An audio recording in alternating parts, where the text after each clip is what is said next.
সুপ্রিয় আইন শিক্ষার্থী ভাই বোনেরা, গত 28 জুন 2025 তারিখে বার কাউন্সিলে যে লিখিত পরীক্ষাটা হয়েছিল সেটার 5-এর ক এবং খ নিয়ে আজকে আলোচনা করব। 5-এর ক, the code of criminal procedure 1898-এর অধীনে কোন কোন দণ্ডাদেশের বিরুদ্ধে আপিল চলে না বর্ণনা করুন। 5-এর খ ছিল ওয়াই এর আয়কর পরিশোধের জন্য আয়কর আইনজীবী এক্স টাকা গ্রহণ করেন, পরবর্তীতে এক্স উক্ত টাকা আত্মসাৎ করে।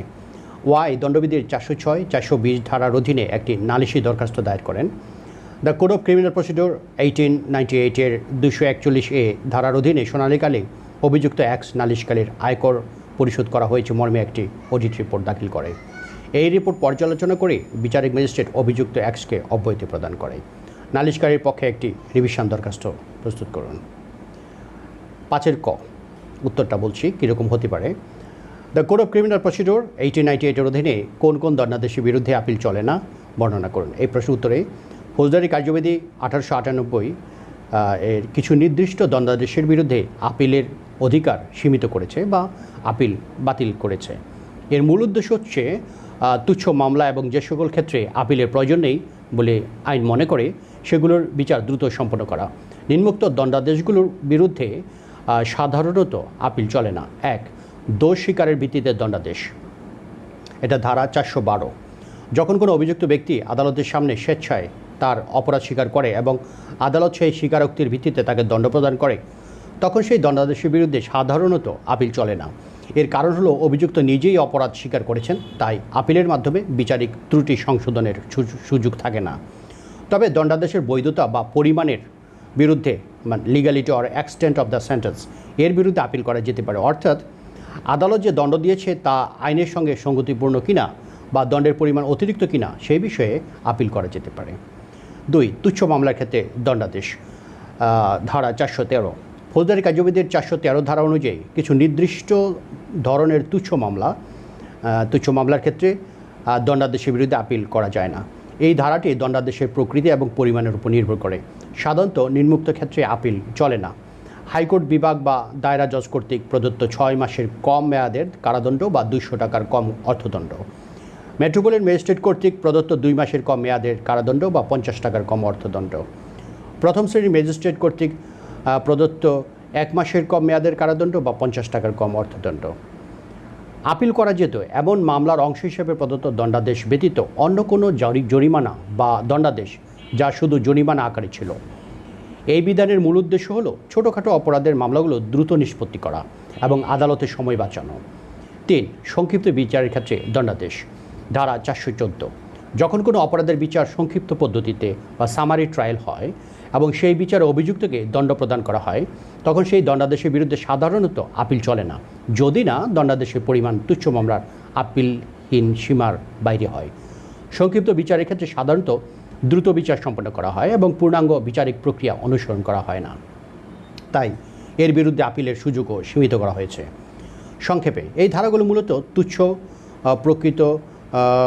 প্রকৃতির মামলা বা অপরাধ বা যেখানে অভিযুক্ত নিজে অপরাধ স্বীকার করেছে সে সকল ক্ষেত্রে বিচারিক প্রক্রিয়াকে দ্রুত কার্যকর করার জন্য প্রণীত হয়েছে। তবে আপিল না চললেও এ ধরনের দণ্ডাদেশের বিরুদ্ধে ফৌজদারি কার্যবিধির 435, 439 এবং 439A ধারার অধীনে রিভিশন দায়েরের সুযোগ আছে। রিভিশনের মাধ্যমে উচ্চ আদালত নিম্ন আদালতের কার্যধারার বৈধতা, আইনগত ত্রুটি বা এখতিয়ারের অপব্যবহার পর্যালোচনা করতে পারেন। 5-এর খ-এর প্রশ্নের উত্তর: নালিশকারীর পক্ষে একটি রিভিশন দরখাস্ত প্রস্তুত করুন। নালিশকারীর পক্ষে রিভিশন দরখাস্ত নিম্নরূপ হতে পারে। প্রথমেই লিখতে হবে বিজ্ঞ দায়রা জজ আদালত বা যে আদালতে আপনি রিভিশন দায়ের করবেন, অথবা হাইকোর্ট অথবা দায়রা জজ, এই দুইটা আদালতে রিভিশন দায়ের করা যায়। আমরা ধরে নিলাম আপনি দায়রা জজ রিভিশন মামলাটা করবেন। বিজ্ঞ দায়রা জজ আদালত, জেলার নাম দিবেন, ফৌজদারি রিভিশন মামলা নংটা দিবেন, তারিখ অনুযায়ী রিভিশন মামলার একটা নাম্বার থাকে, তারপরে স্ল্যাশ দিয়ে 2024 বা যেই সালটা আছে। মূল মামলার নং দিতে হবে, সিআর নং, নালিশি মামলার নং, সাল দিতে হবে। ফৌজদারি ম্যাজিস্ট্রেট আদালত, জেলা নাম দিতে হবে। পক্ষসমূহ: 1, ওয়াই, পিতা ওয়াইয়ের পিতার নাম, মাতা ওয়াইয়ের মাতার নাম, সাং ওয়াইয়ের ঠিকানা, থানা ওয়াইয়ের থানা, জেলা ওয়াইয়ের জেলা। দরখাস্তকারী নালিশকারী: বনাম এক্স, পিতা এক্সের পিতার নাম, মাতা এক্সের মাতার নাম, সাং, থানা, জেলা দিতে হবে। অভিযুক্ত বা প্রতিপক্ষ: প্রসঙ্গ ফৌজদারি কার্যবিধি 1898 ধারা 439A এবং 438 এবং দণ্ডবিধি 1860 ধারা 406, 420 অনুযায়ী আনীত নালিশি মামলায় বিজ্ঞ বিচারক ম্যাজিস্ট্রেট কর্তৃক প্রদত্ত অব্যাহতির আদেশ বাতিলক্রমে অভিযুক্তের বিরুদ্ধে আইনানুগ ব্যবস্থা গ্রহণের আবেদন। দরখাস্তকারী পক্ষে সবিনয় নিবেদন এই যে: 1. দরখাস্তকারী নালিশকারী অত্র মামলার একজন ক্ষতিগ্রস্ত ব্যক্তি। অভিযুক্ত ব্যক্তি দরখাস্তকারীর আয়কর পরিশোধের জন্য টাকা গ্রহণ করে তা আত্মসাৎ করায় এই নালিশি মামলা দায়ের করা হয়েছে।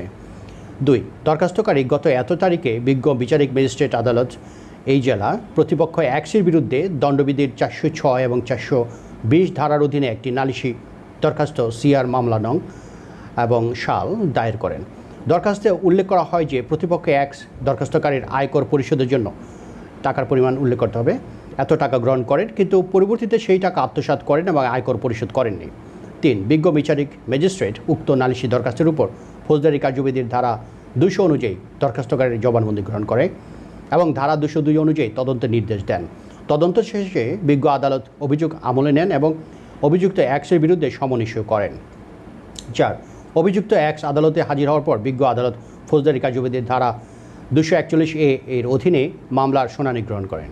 শুনানিকালে অভিযুক্ত এক্স তার আইনজীবীর মাধ্যমে একটি অডিট রিপোর্ট দাখিল করেন, যেখানে দাবি করা হয় যে নালিশকারীর আয়কর পরিশোধ করা হয়েছে। 5. বিজ্ঞ বিচারিক ম্যাজিস্ট্রেট শুধুমাত্র অভিযুক্ত কর্তৃক দাখিলকৃত অডিট রিপোর্ট পর্যালোচনা করে কোনো প্রকার সাক্ষ্য প্রমাণ গ্রহণ না করেই নালিশি মামলা থেকে অভিযুক্ত এক্সকে অব্যাহতি প্রদান করেন। 6. বিজ্ঞ বিচারিক ম্যাজিস্ট্রেট কর্তৃক প্রদত্ত উক্ত অব্যাহতির আদেশটি সম্পূর্ণরূপে আইনসিদ্ধ নয় এবং নিম্নোক্ত কারণে বাতিলযোগ্য। ক. বিজ্ঞ ম্যাজিস্ট্রেট শুধুমাত্র অভিযুক্তের দাখিলকৃত একটি অডিট রিপোর্টের উপর ভিত্তি করে অব্যাহতি প্রদান করেছেন, যা নালিশকারীর অভিযোগের সত্যতা যাচাইয়ের জন্য যথেষ্ট ছিল না। নালিশকারীকে তার অভিযোগ প্রমাণের জন্য সাক্ষ্য প্রমাণ উপস্থাপনের সুযোগ দেওয়া হয়নি। খ. নালিশকারীর মূল অভিযোগ ছিল যে অভিযুক্ত টাকা আত্মসাৎ করেছে এবং আয়কর পরিশোধ করেননি। যদিও অভিযুক্ত একটি অডিট রিপোর্ট দাখিল করেছে, সেই রিপোর্টটি কতটুকু নির্ভরযোগ্য বা তা আসলেই অভিযোগকারীর আয়কর পরিশোধ নিশ্চিত করে কিনা সে বিষয়ে কোনো পক্ষকে সাক্ষ্য প্রমাণের সুযোগ দেওয়া হয়নি। একটি অডিট রিপোর্ট কেবলমাত্র একটি দলিল, যা উপযুক্ত সাক্ষ্য দ্বারা প্রমাণিত হওয়া প্রয়োজন। গ. বিজ্ঞ ম্যাজিস্ট্রেটের এই পদক্ষেপটি ন্যায্য বিচারের নীতি লঙ্ঘন করেছে।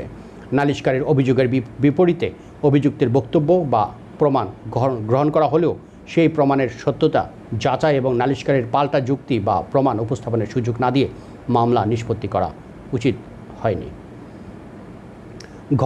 বিজ্ঞ বিচারিক ম্যাজিস্ট্রেট 253 বা 265C ধারার অধীনে আসামিকে অব্যাহতি দিতে পারতেন, কিন্তু 241A ধারার অধীনে শুধুমাত্র প্রাথমিক শুনানিতে অডিট রিপোর্টের ভিত্তিতে অব্যাহতি প্রদান করা বিচারিক ত্রুটি। 241A ধারায় অভিযোগ ভিত্তিহীন বলে মনে না হলে অভিযুক্তের বিরুদ্ধে অভিযোগ গঠন করা উচিত ছিল এবং তারপর সাক্ষ্য প্রমাণের ভিত্তিতে বিচার কার্যক্রম পরিচালনা করা উচিত ছিল। ও. যে অডিট রিপোর্ট দাখিল করা হয়েছে তা সত্যায়নকারী বা এর উৎস সম্পর্কে কোনো অনুসন্ধান বা সাক্ষ্য গ্রহণ করা হয়নি। এটি কেবল একটি কাগজের টুকরো হিসেবেই বিবেচিত হতে পারে যদি না তা যথাযথ প্রক্রিয়ায় প্রমাণিত হয়। 7. বিজ্ঞ বিচারিক ম্যাজিস্ট্রেট কর্তৃক প্রদত্ত অব্যাহতির আদেশটি বহাল থাকলে দরখাস্তকারী গুরুতরভাবে ক্ষতিগ্রস্ত হবেন এবং ন্যায় বিচার থেকে বঞ্চিত হবেন। 8. এই রিভিশন দায়েরের জন্য অন্য কোনো কার্যকর প্রতিকার নেই। অতএব উপরোক্ত বর্ণিত পারিপার্শ্বিকতা বিবেচনা করে অত্র বিজ্ঞ আদালতের নিকট বিনীত প্রার্থনা এই যে বিজ্ঞ বিচারিক ম্যাজিস্ট্রেট কর্তৃক গত এত তারিখে প্রদত্ত অব্যাহতির আদেশটি বাতিলপূর্বক অভিযুক্ত এক্সের বিরুদ্ধে আইনানুগভাবে অভিযোগ গঠন করে মামলার বিচার কার্যক্রম পরিচালনার নির্দেশ প্রদান করে ন্যায় বিচার প্রতিষ্ঠা করতে মর্জি হয় এবং আপনার এই অনুগ্রহের জন্য দরখাস্তকারী চিরকৃতজ্ঞ থাকবে। তারিখ, স্থান, নালিশকারীর স্বাক্ষর ওয়াই।